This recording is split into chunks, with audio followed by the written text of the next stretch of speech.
an American rocker becomes involved with a group of resistance fighters in East Germany. Join us as we chat about kids understanding Pac-Man references, looking for Grand Moff Tarkin, and where Pintos had their gas tank. Then we find out if Top Secret stands the test of time.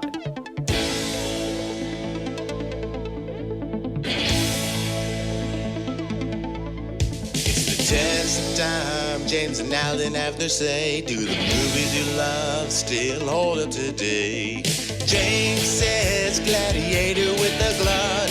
Alan says as a father, blah blah. It's the test of time, James and Alan have their say. Do the movies you love still hold up today? Test of time, James and Alan have their say. Do the movies you love still hold up today? Hello, everyone, and welcome to another episode of the Test of Time podcast. I'm James Brief, and joining me, as always, is our director and my co-host, Alan Noah. How you doing, Al? Hi, that's me. I am very well. How you doing there, James? I'm very happy. We are here today. We're going to talk about a movie. I'll call it Top Secret, but I know that you're going to correct me and say it's actually pronounced what? Top Secret! That's right, because this is one of those Zucker Abrams movies that it must be their trademark that their movies end in an exclamation point, right? Like Airplane has an exclamation point. Wait, what movie? Airplane. Oh, yeah. And Top Secret. And Naked Gun from the files of Police Squad. That's right. Yeah, I guess that is a thing that they do. And you only said 2/3 of them. It's Zucker, Abrams, Zucker. Okay, yes. There are two Zuckers. Two Zuckers, one Abrams. The one Abrams and two Zuckers. But right. Their name is Zucker. Yes, but Zuckers collectively. Mm-hmm. They're brothers. They are. There was something interesting I wanted to talk about today. Ubisoft, they had this game called The Crew. People bought the game digitally, and it has a one-player game. But for some reason later, Ubisoft had shut down servers, thus rendering a one-player game that you had purchased. I mean, obviously, maybe the multiplayer won't work anymore years later when the servers are gone, but the one-player game is now gone. And that really pisses people off, especially because you bought something that you assumed was going to be good forever.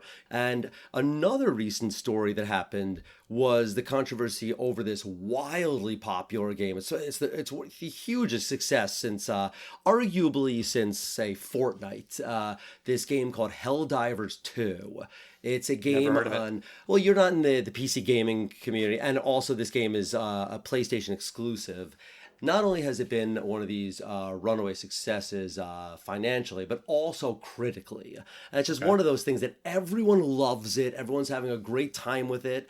But suddenly everyone, not just PlayStation users, because these people could play cross-platform, PlayStation or PC, but everyone suddenly had to register with the PlayStation Network. And people on PCs, they don't really want to do that. This is a major controversy, and it just really pisses people off because it's something you buy and then it's later changed. And it's a cash cow that these guys have. And it's wild to me that, you can change the rules here of something you bought. Yeah, I mean, I feel like you and I have talked about this before, maybe on the podcast, maybe just when we were hanging out. But you've said that that's why you like to buy physical cartridges of video games now, like even on Switch or whatever. And this is different from the situation you're describing, I think. But even if you have a physical cartridge of a game now, like a modern 2020s something game, that can still happen where if the company goes out of business, then you can't download an update, you can't access a patch or whatever, and whether you have it physically or digitally, it is still worthless. So, I mean, that's kind of why I say, well, I'd rather have it digitally. Yes, that's a risk either way. But yeah, I mean, it's shitty if you buy something and then it just is gone. It's more when you buy something that should work and then it doesn't later work, or it says, this is just a game, and now you have to register for it. And Sony has had very, very famous data breaches. I don't care personally as much for these things, but I completely understand why other people don't want to give it. And some of these decisions just seem to me to be boneheaded. However, I also think of these things about You look at Netflix, and every time they raise their monthly service by a buck or two, or they cancel the lowest plans and make something else, everyone whines, and there's probably 10% cancellations. They keep going. They keep getting more valuable. They did the password no sharing. Everyone was like, "Oh, this is a terrible move." Their stock is better than ever, and what did it result in? Basically, you couldn't steal your parents' Netflix anymore, so you had to buy it, or you just can't watch it anymore. I just wonder if this in the end is like, we don't give a fuck because we'll lose about 20% of the people that play Helldivers 2, but the 80% that register, we're going to have their data now. So that's worth more than those 20%. I think kind of what you were describing there is that people don't like change. And anytime any kind of change is announced, there is usually backlash. I mean, very different topic, but however long ago it was when Wendy's announced surge pricing, they were going to charge more for certain menu items depending on the time of day and the demand. And so a double Baconator could cost you $1.99, and then I could come in right behind you and it would cost me $2.19. And people flipped out. And it's like, well, maybe that makes sense. Just because something is different doesn't mean that it's bad, but I think the knee-jerk reaction is it is different and therefore it is bad. Well, first, I think that Wendy's surge pricing thing was absolutely testing the waters. And I think the absolute flip out from the public, I think what they backed off, but I think they're absolutely seeing what the reaction would be. I think it's something like that is inevitable. They're probably going to start with reducing prices. But between 3 and 5 p.m., when probably fast foods are a little quieter, we have a 10% de-surge pricing. Yeah, let's get you used to that there are fluctuations. But it remains to be seen how people react, because I think the market is ripe for, say, a company like Steam. They're giving everyone their money back, and they're saying, hey, guys, we didn't make Helldivers 2, but if you're not satisfied, you bought a game that had a different agreement. They're giving everyone their money back, and I think there's a big market for a company that would basically say, you buy this game, you have it forever. That is our vow. But how can they make that vow? Like, for example, one-player games will always be playable offline. And we will vow that we will never sell to a company if they can change this DRM or something like that. I guess. But let's talk about Top Secret. This is a movie that I saw was having its 40th anniversary. Its anniversary is actually in June, and we're doing it in May just because we have a full calendar in June. But I still wanted to talk about this movie because it's a Abrams Zuckers movie that I'd never seen, and I wanted to watch it. I appreciate Airplane, I appreciate Kentucky Fried Movie and Naked Gun, so I wanted to check out this movie. Had you ever seen it before? No, it turns out I had never seen this. I've seen clips of this. Okay. Like, there were a couple gags that I definitely seen before. There's one really funny scene when they army crawl and Val Kilmer's character sees the tall leather army boots of like a Gestapo guy, and then the camera pans up and it's literally just the boots. Right. That I'd seen before. Very funny. Okay, yeah. I had never seen the movie or any of it. But for anyone who hasn't seen it, the movie's about Nick Rivers, an American rock and roll superstar who is invited to perform in East Germany. But the concert is only a distraction, so that the evil General Streck can destroy all of NATO's submarines. While in East Germany, Nick meets Hillary, a resistance fighter who is trying to stop this plot and rescue her father, a scientist who is being forced to build the sub-destroying device.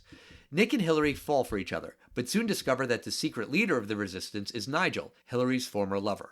But Nigel is quickly revealed to be a traitor, and Nick and the other fighters are able to save Hillary and her father. And I know that this movie, when it came out 40 years ago, was kind of a dud. This was like not the big hit that Airplane or Naked Gun was for Abrams Zuckers, right? Well, there were a lot of things going against this film. For one thing, while Airplane was a huge success, Airplane 2 that came out in 1982, it was not seen, and still today is not seen in the same light as Airplane, the first film. I don't know what movie you're talking about. I'm sorry. I believe it's Airplane 2, the sequel, exclamation point? Yes. Okay, that one I've heard of. Yes, thank you. Yes, okay. So they were coming off, somewhat of a miss. But that wasn't Abrams Zuckers. They had nothing to do with it. but it was like that negative association. So they were kind of blamed for it, even though they had nothing to do with it. So thank you for correcting me, but that's exactly what I just did. I just blamed their name for it. Yeah. So what do you do in 1985 or in 1984? Do you say from the directors of Airplane (parentheses) but not Airplane 2? Right. Because there was a bad taste in their mouth from the sequel. Sure. So that happened. Second, this is Val Kilmer's first film, and the film came out. It had a much higher budget than Airplane. This film had an $8.5 million budget versus Airplane's $3.2 million budget. Apparently, this actually came in $1 million under budget. Which never happens, right? I rarely see that happening. But the film, to say it was a flop may not be completely true. It opened at number 7 with $4.4 million, wound up with $20 million domestically, and this film came out on June 22nd, 1984. Look at this opening weekend. I mean, it had no chance. Number 1, repeating for the third week in a row, is a little movie about these 4 guys that saved New York City. Oh, Ghostbusters? Ghostbusters, yeah. And number 2 is about these 2 teenagers that save a small town on Christmas from monsters. Sort of adorable and terrifying monsters. Oh, Gremlins. Right? Okay. Next, a man who saves a young Asian boy and a Hollywood diva from the evil people at Pankot Palace. Right, Indiana Jones and the Temple of Doom. Yeah, then number 5, you have a franchise that opened this week, actually, opened at number 5. Wound up being so huge, it is probably the only reason I might renew Netflix when the last season comes out. Oh, Cobra Kai. Right. The Karate Kid being the movie. Right, exactly. And then number 6, you had Star Trek 3, The Search for Spock. So this was a packed weekend. I mean, this is blockbusters. These are classic films that you have here. I mean, literally 4 films that people are still today talking about. This film should not have been released in June. Right. Well, let's get into the main thing, I guess, the elephant in the room from a test of time perspective about this movie, which is that it centers around East Germany. Yeah, the Cold War. But not just the Cold War, like East Germany specifically. Right. This movie is about East German bad guys, and they want to reunite Germany or unify Germany under the evil communist umbrella. Yes, it is Cold War related, but I mean, most of the movie takes place in East Germany, and East Germany as a country does not exist anymore. You're right. There are some specific East German jokes. Yeah. There's one part where you see these very, very muscular women, because there used to be these jokes about like the East German Olympic athletes that was the Iron Curtain Soviet Union kind of giving steroids or something. It's still a joke. I mean, Russia is like kicked out of a number of competitions for doping their athletes, but Sure. Specifically East Germany. Yeah, I wonder why it was specifically East Germany. I guess maybe that's where some doping scandals came from. But it's still today not a joke that you have to explain to someone why this is a joke. Right. Even though we were kids in the 80s and we weren't really following geopolitics, we are old enough to understand, oh, right, East Germany, and then the fall of the Berlin Wall, and then Germany became united again. But just, you nailed it. You would have to explain what East Germany is to someone younger who's watching this movie. You don't need to do a 20-minute history lesson, but it did just kind of leap out at me that the core plot of this movie kind of doesn't stand the test of time. Another thing that really doesn't stand the test of time, I did see a one-sentence synopsis. It was actually when I was looking up the box office, and it said, a spoof of the spy films and Elvis Presley films of like the 50s and 60s. And I don't know what a spy film from the 60s is. I mean, I know what James Bond is. Is that what they mean? Probably. I definitely don't, I have a vague idea of what Elvis Presley films are because of like other films we'd see, like when we watched that movie, That Thing You Do, and they're like in a beach movie, and it just seems like an Elvis Presley surf special or something that I guess I vaguely heard of. That's another movie with an exclamation point in the title. That Thing You Do. Yes, That Thing You Do. You're not wrong. And apparently this movie is a personal favorite of one of my personal heroes, Weird Al Yankovic. I was reading an interview where he was talking about this movie, and he said that when he first saw Top Secret, he had never seen any of those 60s, 50s spy movies. He'd never seen an Elvis Presley movie in his life, but he still found Top Secret funny. And that's sort of his measure of a funny parody. Remember, we're talking about Weird fucking Al Yankovic, the guy who knows parodies. If you don't know the original thing that is being parodied, and the parody is still funny, then the parody has succeeded. I think that's very true with a lot of Weird Al's music and a lot of his work. I did a little bit think, though, while I was watching this, like, there's references that I'm not getting because I, too, have never seen any of these Elvis Presley movies. And I did wonder if it would be funnier if I had seen those. Not that it's not funny at all, but that it could have been funnier. I don't think you needed to know those movies. I agree with Weird Al there. But to take a different film, Austin Powers, I highly doubt the kids that are watching Austin Powers today, college kids, I don't think they have any reference to the Roger Moore 70s films. A lot of vagina, like that's because there was a character Pussy Galore. Right. $1 million because, yeah, the Blofeld probably asked for $1 million in a 60s film, and it still works because it's not just a reference to the 60s film, but it's just a reference to a 60s guy asking for $1 million. That's why it's funny. I agree with you that you don't need to know everything here, but sometimes there were some things in this film where I was like, I wish I knew who that was. Right. While we're talking about Elvis, the first song that we hear from Nick Rivers is not an Elvis Presley parody. It's very much a Beach Boys parody where they're doing a skeet surfing, which is so preposterous. You don't need to know the Beach Boys in order to find that funny, that he has combined surfing with shooting.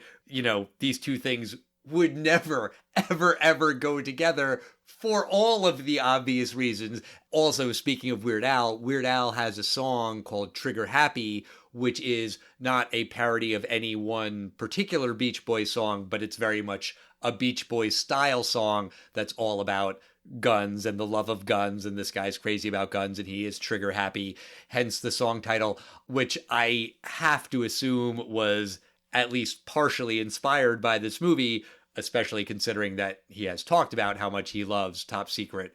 I did think that song parody was pretty funny. Oh, I actually did too. These surfers keep falling, and then, yes, eventually one guy does fall, his rifle does go off, and he shoots a plane down. And they're all shooting towards the beach, where there are people sunbathing, and of course, then they're running away because, oh my God, they're being shot at. There's also like a montage of Nick Rivers, who is just so very popular that he's playing MSG, Madison Square Garden. Nick Rivers is top billed, and Stevie Wonder and Linda Ronstadt, and time permitting, Frank Sinatra. I think that joke still works 40 years later because everyone's heard of Frank Sinatra. Yeah. There's a scene when you're watching a car go like through the city map, and you're watching it plot, and there's all these dots as you're plotting it, and you don't quite know where they're going with this, and suddenly the whole grid fills up with dots, and then Pac-Man and the ghosts come out. I can almost guarantee people were not only laughing, but applauding at a scene like this. But I don't think anyone under 20 will understand that joke. I disagree. I think they made a very good choice for a video game to reference with Pac-Man. Pac-Man, I think, is one of those games that even young people today know. Do they? Not your kids, Al, because your kids are trained in the nostalgic arts. It's well known enough. There's been enough remakes. There's been enough references that people know of it. Maybe, your average 10-year-old today in 2024 hasn't played Pac-Man, but I think they would get it, or at least they're more likely to get it than any other video game reference they could have made in 1984. Like, what else would it have been? I don't even know. I don't know, and I'll only offer this as anecdotal evidence of it. I have never, in all of my years being a pediatrician, seen a child wear anything to do with Pac-Man. You might be right that some kids do, but I bet a lot of kids it would go over their head. Maybe. Well, let's talk about some of the other jokes in this movie that don't stand the test of time. When Nick is talking to the East German customs agents, I guess that's what they're supposed to be, he threatens that he will sign them up for the Montgomery Ward mailing list. Montgomery Ward is an old store, like a department store. Oh, I had no idea what that was. There's a part where there's a spy that's, he's mortally wounded. He takes out an envelope and he burns the envelope. And as he's dying, you see that the envelope is his publisher's clearinghouse envelope, which is, It's an outdated thing, but it was the company that I guess sold like magazine subscriptions. And every year they made a big deal of being announced at the Super Bowl. Like, if you have the winning number, you'll win like $20 million. And it was a big deal back then. Sure. Ed McMahon. Ed McMahon. Ed McMahon will change your life. But I didn't quite get why he burned it, though. Was it like so secretive you didn't want someone else getting your number or something? They don't make it clear because Hillary gives that guy the envelope and she says this letter must be delivered to New York. So it could be that it was actual real spy stuff, but just disguised as Publishers Clearinghouse because, they're spies, so it would be a secret. Or maybe it was just, they wanted to be entered into the contest. They don't really ever pay that off one way or the other.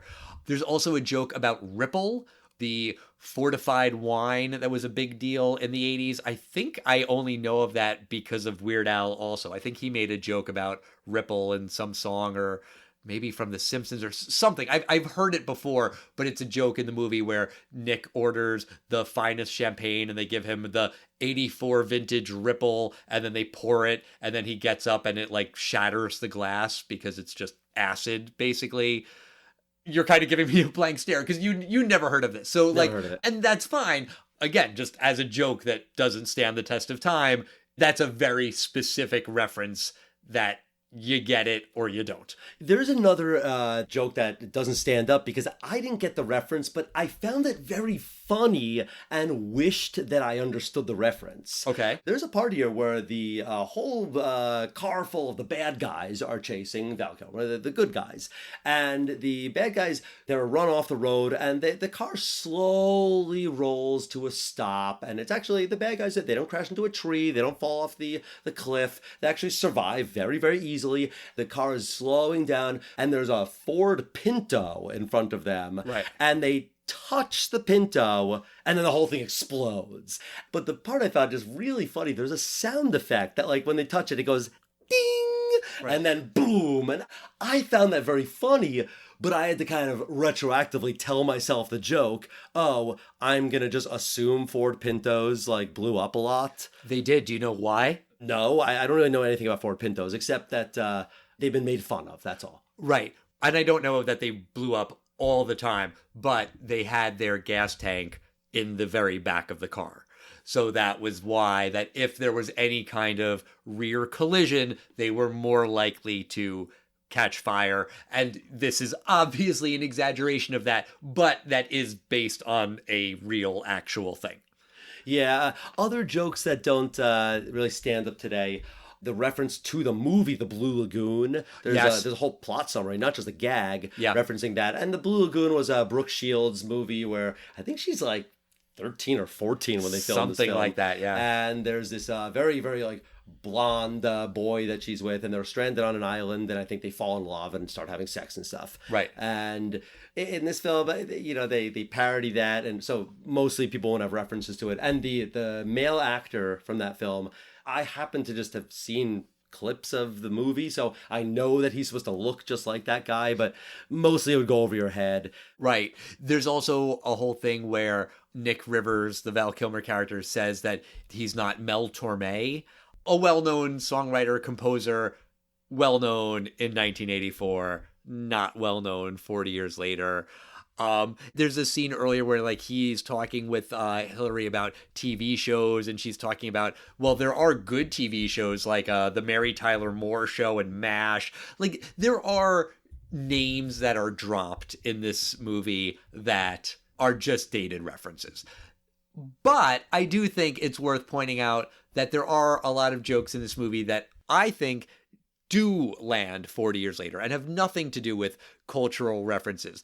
The one that really, really made me laugh out loud, literally, was when he's talking with Dr. Flamond, Hillary's father, and Dr. Flamond is telling Nick what happened to him, that he was at home and the secret police invaded his home and they ransacked his lab and they kidnapped him and they stole him away from his family and they imprisoned him in this dungeon. And then Nick just responds by saying, "That sucks." I'm not doing it justice. Like, the way Val Kilmer delivers that line really, really got me. I thought that was very, very funny. There's a scene, actually, when they make the Mel Torme reference, they're in a pizzeria for whatever reason. And while, like, the main dialogue is happening, all of the extras in the background are like pulling the cheese, you know, like they're pulling the pizza away from them, and the cheese is just getting longer and longer and longer and longer. They're not specifically calling attention to it. It's you know, just a background gag, but I thought that was really funny. There's a big shootout scene and the bad guys throw a grenade into the room and one of the good guy heroes jumps on the grenade and then he's fine and everyone else in the room blows up. Like, it's so stupid, but that kind of shit makes me laugh. There was a really funny part. And this absolutely happens to me. Damn it, in my 40s, this still happens. I still get the dream that I just can't really remember going to class all semester. And Same.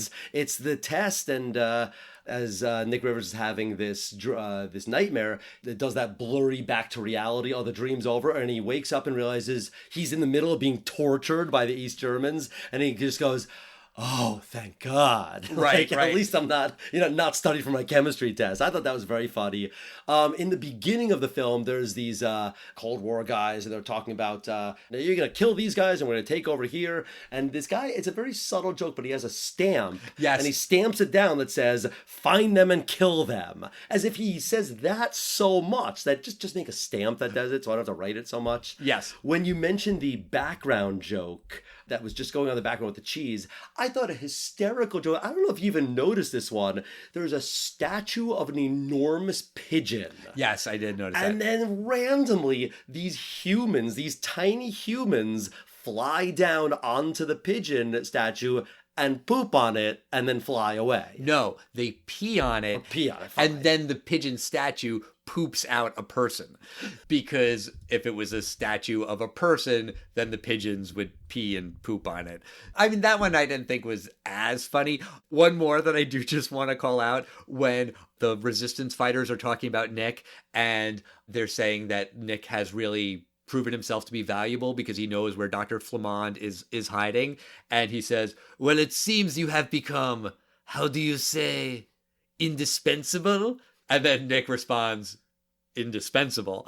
That's great. That's straight out of Airplane. It's the same guys, of course. Again, like that just makes me laugh. I mean, it's the "Don't Call Me Shirley." Yes, exactly. That's exactly. what it is. There's a problem in the cockpit. The cockpit, what's that? What's the little room in the front of the airplane where the pilot sits? But that's not important right now.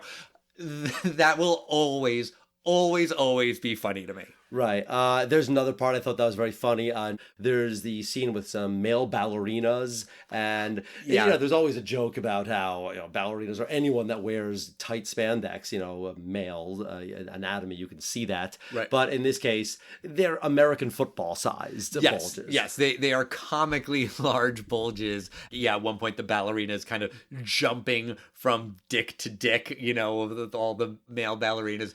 That was pretty funny. Then the other one, another or crass joke was one of the guys was talking about how his marriage is in trouble. His solution was to get a new sex toy. What's it called, Al? The anal intruder. That's right. And it looks like this huge gun with a fist on the end of it. Right. And, you know, it's over the top. I was actually expecting that to be a plot point. I was expecting the very end of the film, like some guy was about to stab Nick Rivers and then someone shoots him with the anal intruder. I thought that was the callback that it was going to get, but they actually destroy the anal intruder in the next scene. And that guy dies off camera. They say that he died in his hotel room using the anal intruder, and it took Exactly. hours to get the smile off of his face. Yeah.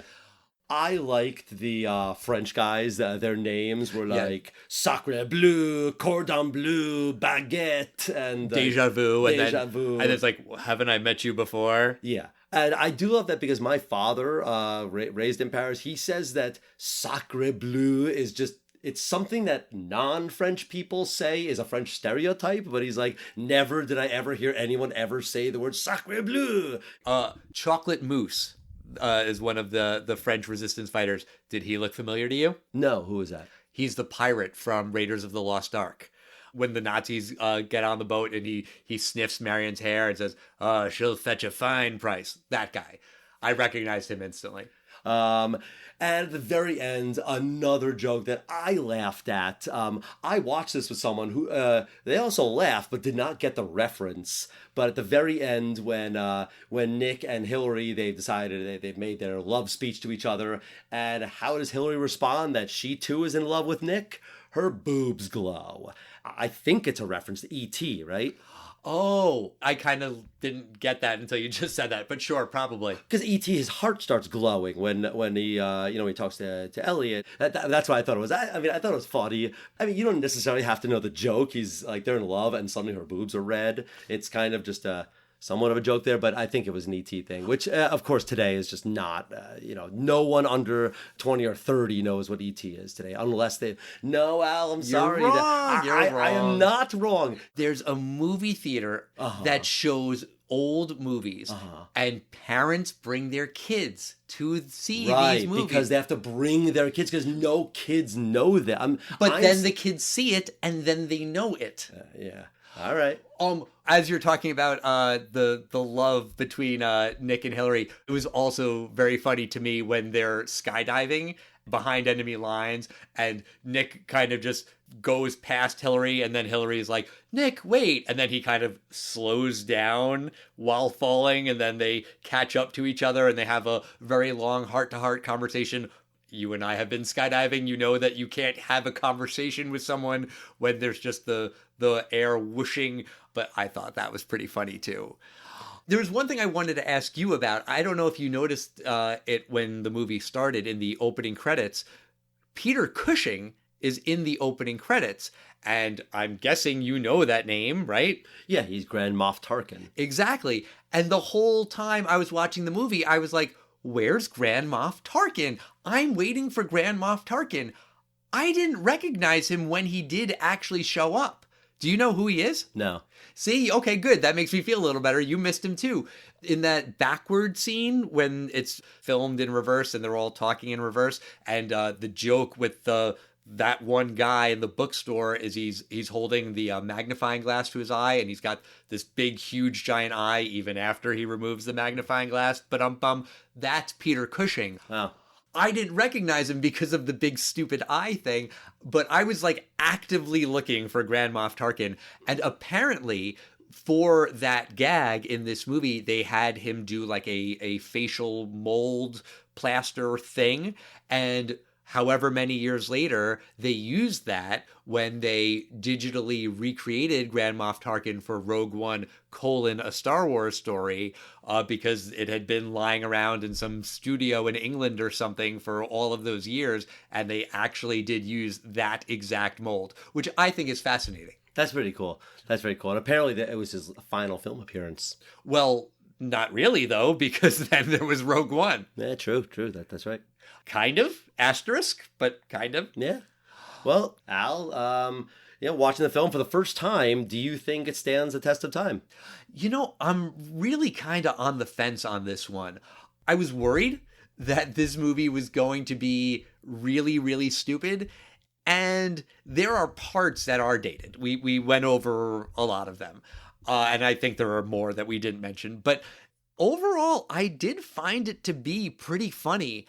I think the biggest offenders from a test of time perspective are the whole East Germany thing and just collectively all of the random name drops and references that someone watching in 2024 is going to say, who? Huh? What? And maybe you can piece it together with context clues, but I do think this movie is pretty damn funny. It was a lot funnier than I was expecting it to be. You know, I have a soft spot in my heart for Kentucky Fried Movie and Airplane and Naked Gun. I do sort of think that this movie is less than those. I do wonder if I would feel differently if this movie was just on VHS in my house in the 80s and I had watched it a million times. Then maybe it would be so charming and endearing to me and it would hold a special place in my heart. I think I'm going to say no, that it doesn't stand the test of time just because of the East Germany stuff, because of the dated references. Also, the plot isn't that important in a movie like this, but they could do better. I think they could have done a better job at like resolving it. Like whatever happens with the NATO submarine destroying device, whatever happens to General Streck, like we don't know, right? Like they just kind of abandoned that. And like the whole thing where Nigel is the traitor. Okay, sure, I kind of saw that coming, but also then why is he like leading them in and turning off the power? And like he helps the resistance fighters get pretty far into the base before revealing he's the bad guy. Why would he do that if he was really the bad guy? And I realize the answer to all of these questions is shut up, it doesn't matter. But I do feel like even in Airplane and Naked Gun, where the plots are pretty paper thin, I do think they do a better job of connecting the dots, you know, A to B to C to D, and it all kind of makes a little bit more of a logical sense.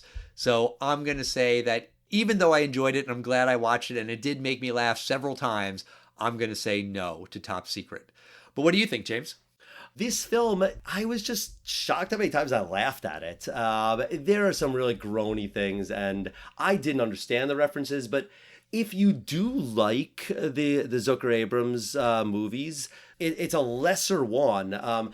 We did not say yes to Airplane, and that, I think, a lot was because it was elevated to me as such an amazing classic, and I was so surprised how many jokes fell flat to me that this film is a little bit the opposite. I had psyched myself out so much from it that I was actually pleasantly surprised at the end. It was very short. It's a short film. Yes. It was get in, get out. The gags were better than I thought, skeet shooting, and for me, it just actually surprisingly stands the test of time to me. Okay, fair, totally fair. This is neither here nor there about the movie standing the test of time, but Dr. Flamond, did you recognize that actor? No, who's that? He was in several movies, one of which starred Val Kilmer, and he and Val Kilmer talked in this other movie, just like in Top Secret, in an underground lab. He played Alfred in the Michael Keaton and Val Kilmer and George Clooney Batman Forever? Yeah, Michael Goff was his name. And I think when we talked about those movies, the quadrilogy, you named it after him. Yeah, he's the only real link of the four films. Yes. But that's going to do it for us this week. Next week, we are going to talk about Mad Max. In honor of Furiosa, a Mad Max saga hitting theaters, we're going to look back at the movie that started it all, 1979's Mad Max, and then the following 2 weeks, we will round out the original Mad Max trilogy. There's Mad Max 2, The Road Warrior, and then Mad Max Beyond Thunderdome. We will be reviewing all three of those movies starting next week with the original Mad Max. In the meantime, let us know what you think about Top Secret. Let us know what you think about Top Secret. We are at Test of Time Pod on Facebook, X, Instagram, and Threads. Leave us a nice review on Apple Podcasts, on Spotify, 5 stars if you please. It helps other people find the show. And we'll see you next time, everybody. Bye.